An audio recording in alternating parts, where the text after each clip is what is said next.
6 mois après la chute de la Pologne, Hitler se retourne vers l'Ouest. Après la Hollande et la Belgique, c'est au tour de la France d'affronter les Stuka et les divisions blindées allemandes. Artilleriekampf mit sowjetischen Küstengeschützen.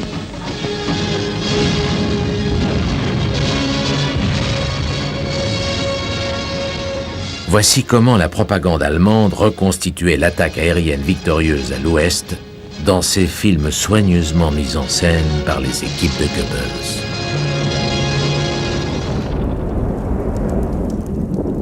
Pourtant, les images les plus expressives et les plus précieuses tournées par les Allemands à cette époque ne l'ont pas été par la Propagandstaffel, mais par de simples soldats et des officiers.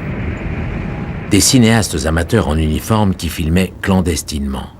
Toute prise de vue non officielle était expressément interdite.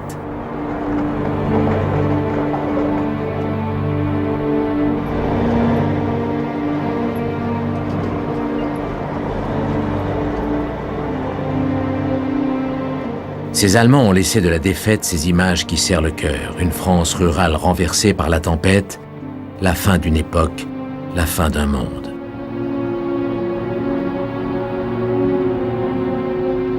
Les voitures allemandes déploient le drapeau à croix gammée pour se signaler à la Luftwaffe qui mitraille les routes. Parfois, dans un convoi qui passe, un officier allemand appuie sur le déclencheur de sa caméra Zeiss en doublant une colonne de réfugiés.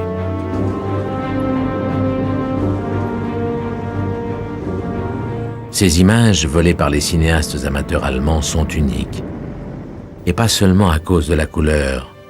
Même en noir et blanc, personne n'a filmé en France après le 10 juin 1940.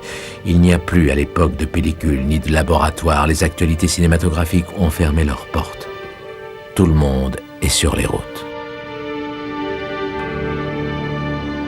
Voici donc pour la première fois des images authentiques de l'exode des Français de 40. Celles qu'on a coutume de prendre pour telles montrent en fait des réfugiés belges tournés quelques semaines plus tôt.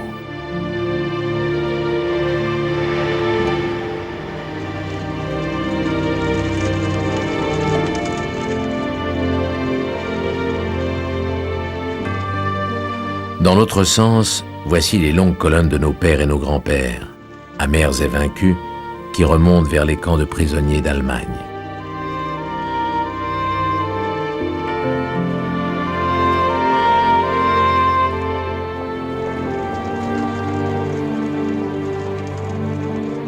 Sans nourriture et sans hygiène, désarmés, complètement démoralisés, ils sont traînés sur les routes par marche quotidienne de 25 km. On leur a fait croire qu'ils vont en Suisse, pays neutre pour y être libérés.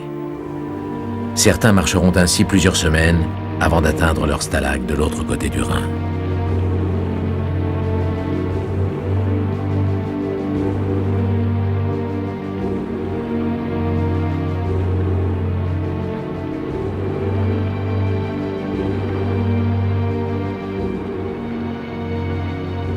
Tandis que la Wehrmacht s'approprie la moitié nord de la France, la zone occupée, les films et les lettres des Allemands brossent la chronique de cet été 1940.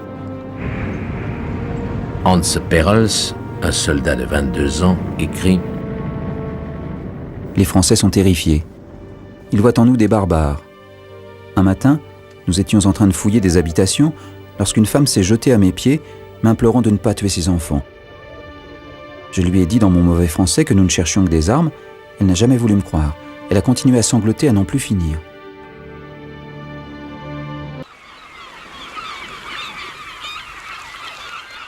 Quatre mois après le désastreux week-end de Zuidcote, Dunkerque n'est plus qu'un ossuaire d'acier. De toute la Flandre belge et française avaient convergé sur ces plages des unités égarées sous le pilonnage de l'artillerie allemande. Trop d'hommes. Pas assez de navires. Les Alliés s'enterraient dans les dunes à la merci des Stuka qui faisaient régner la terreur. Il ne reste plus qu'un musée du transport maritime à l'agonie, là où l'Angleterre avait réuni tout ce qui flottait pour rapatrier son corps expéditionnaire.